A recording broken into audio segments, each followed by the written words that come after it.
Depois do presidente Collor, que fez o cheque ser nominal, a vida é totalmente controlada e nós podemos muito pouco. A individualidade está completamente deprimida. Essa é a minha opinião, a bandeira que eu... Mas se você não contratasse um engenheiro ou um arquiteto, alguém que entenda de fundação, por exemplo... Eu entendo. Jura? Para fazer Juro. aqueles cálculos? São simplíssimos.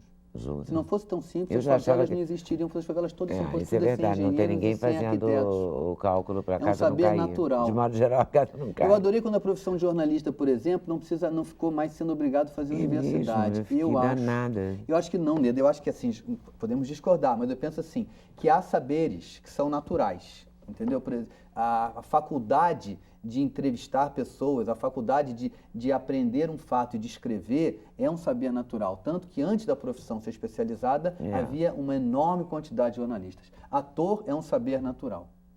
Eu não diria o mesmo de um médico. Realmente, o jeito que vai operar alguém, isso não é um saber natural. Isso é um saber realmente científico. As profissões que dependem de um saber científico, é difícil admitir que elas não precisem de uma... Pois é, eu coloquei a engenharia nesse patamar, por exemplo. Embora eu acho que o diploma... vou só defender minha tese rapidinho, não, claro. Porque você que é um entrevistado, mas eu acho que o diploma poderia não deixar nivelar por baixo, no caso do jornalismo, entendeu? Hoje, nas faculdades, eu dei aula há 11 anos, parei o ano passado. E parei porque me desiludi mesmo, assim, com tudo, ligado ao ensino, à educação, à maneira como as universidades tratam os professores e como os alunos chegam e saem formados. Geral, assim. Entendi. Cansei geral, sabe? Não cansei de ver uma menina bonita chegar no primeiro dia de aula e falar: como é que eu viro apresentadora? Ora, entendeu? Cansei, escrevendo em entrevista, imprensando, entendeu? Falei, estudando português, ela, querida, primeiro, né? First, português. Então, cansei disso. Então, eu acho que o diploma, meu medo é que o diploma nivele por baixo mesmo. Aí é que vai esculhambar geral. Qualquer... Não quero citar nada que ofenda, mas assim... a faculdade, qualquer entendeu? pessoa... que se achou bonita ou interessante ou conheça o diretor do jornal, vire repórter, entendeu? Acho que vai perder. Se a ética já está tão delicadamente comprometida, eu fico com medo que se comprometa mais, por isso que eu sou contra. Mas no caso do engenheiro, eu fico pensando que é preciso saber fazer cálculos e saber fazer a fundação daquela casa, entendeu? Eu não saberia. É fácil. Se você acha que você sabe, eu tudo bem, fazer mas uma eu não casa saberia. para eu morar, eu acho que eu poderia fazer sem o Estado se meter. Agora, realmente, eu fazer uma casa para outra pessoa morar, aí não. Aí talvez realmente o Estado tenha que controlar. Eu digo que o que foi violento para mim é que eu não pudesse fazer a minha casa. Como seria violento para mim que eu quisesse fundar um jornal e por não ter feito a faculdade não pudesse fazer, entendeu? Agora, que é bom haver uma boa faculdade de jornalismo, eu também acho. Eu não sou contra haver a faculdade. Você é contra a obrigatoriedade. A proibição. Eu acho que o Estado brasileiro, como Estado mundial, os Estados nos países, proíbe demais. E tanto que nós não temos capacidade nem de conhecer a legislação. Nenhum de nós aqui sabe todas as obrigações que temos. A gente vive incorrendo em pequenos crimes. Por exemplo, a lei seca é uma ótima lei, não é? Pois bem, eu não bebo. Não estou falando em causa própria, porque eu, por acaso, sou realmente abstêmio. Eu acho que a tolerância zero é um instrumento de opressão do Estado sobre o indivíduo. Porque realmente um cálice de vinho ou um vinho porto que uma pessoa bebe depois de uma refeição não afeta ela a dirigir. Isso é sabido. Isso que eu falo. Como é que o Estado então põe uma tolerância zero? Para criar um pânico na população? Todo dia que eu saio do teatro eu passo por uma blitz em que tem uma opção de pessoas em pânico. Um pânico causado pelo Estado. Muitas daquelas pessoas não estão bêbadas. Tomaram um cálice de vinho. Então é contra essa opressão do Estado, essa valoração da pessoa. Isso é um pouco eco do Betinho, sabe? O Betinho, naquele movimento dele da campanha da fome e tal. Eu ouvi um pouco já essa ideia. É preciso autorizar o indivíduo, para que o indivíduo enfrente a máquina do Estado, que é o que está levando o Brasil, no meu modo de entender, para o fim do mundo. Quando o PT chegou no poder, eu pensei, bom, o PT chegou no poder, ele vai mexer no Estado. Pois bem, o PT operou o Estado como o Estado é. Ele não mexeu no Estado. Em minha opinião, faz excelente governo, excelentes coisas, na minha opinião. No entanto, opera o Estado como o Estado é. E eu acho que esse Estado oprime o sentimento de nacionalidade. Todo brasileiro que nasce é prisioneiro desse Estado. Cada vez que uma polícia, eu desafio qualquer pessoa aqui que é parado por um policial brasileiro que não se sente intimidado. Isso é um absurdo. Aquele homem está a meu serviço.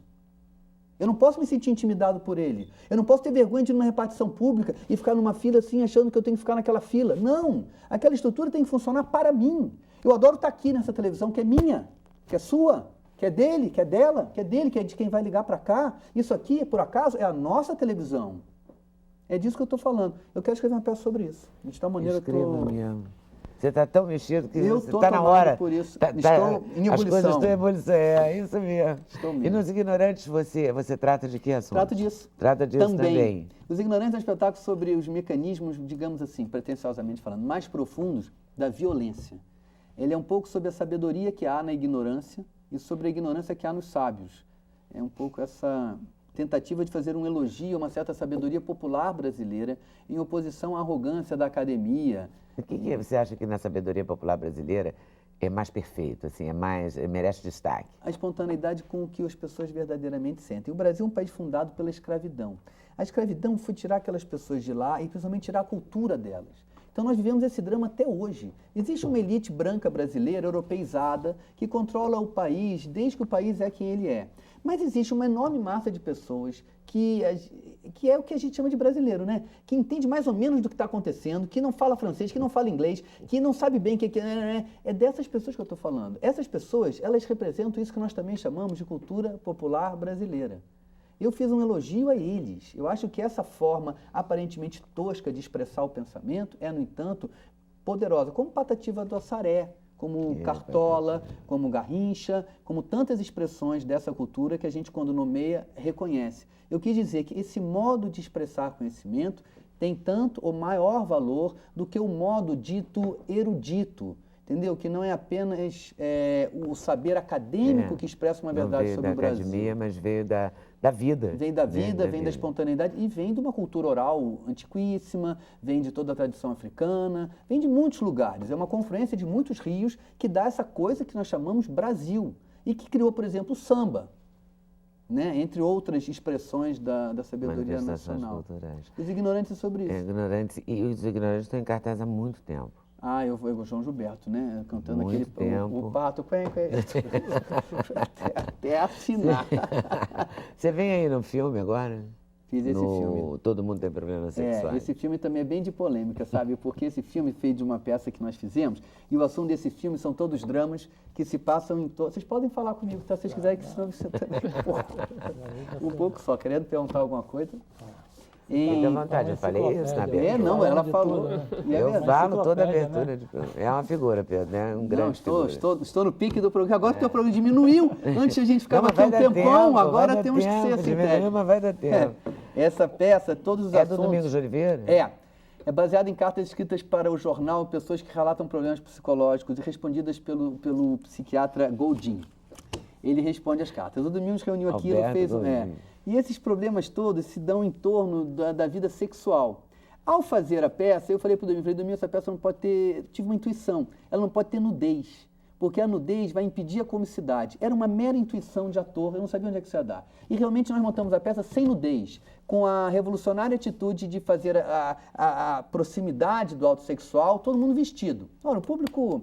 E realmente a peça atingiu uma hilaridade muito grande. Ao fazer o filme, colocou-se a questão novamente. Falei, e agora? Porque o cinema, como ele rouba mais do realismo, né? Eu falei, não, Domingos, vamos fazer sem nudez, porque se fizer com nudez vai atrapalhar. E o Domingos aceitou. Ao refletir sobre esse assunto, eu percebi o quanto a nudez é uma crise da narrativa. Como a nudez reduz o ator à sua pessoa. Porque a nudez é muito difícil você transferir ela para um personagem. Quando eu vejo ela pelada, ou ele pelado, ou você ou eu, primeiro eu vejo a pessoa. É muito difícil eu me manter na narrativa. Eu saio da narrativa para uma redução ao Marlon Brando, a Romy Schneider. Depois eu até posso, talvez, voltar para a narrativa. Mas é o peito daquela pessoa que eu vejo. Tanto que se diz fulana nua. É sempre o nome da atriz, nunca é o nome do personagem. Fulana vai aparecer nua. Ninguém diz que é o personagem. Então a nudez, temos que aceitar no mínimo que ela cria uma crise na narrativa, na história que está contando, um momento crítico, que há cineastas que resolveram brilhantemente bem e tal.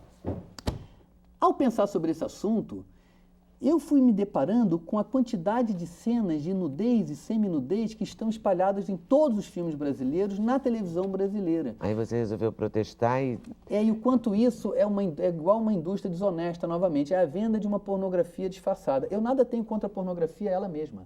É um assunto do qual não tratei. Eu tenho contra a pornografia ter se disfarçada de um comportamento natural. Isso não é verdade.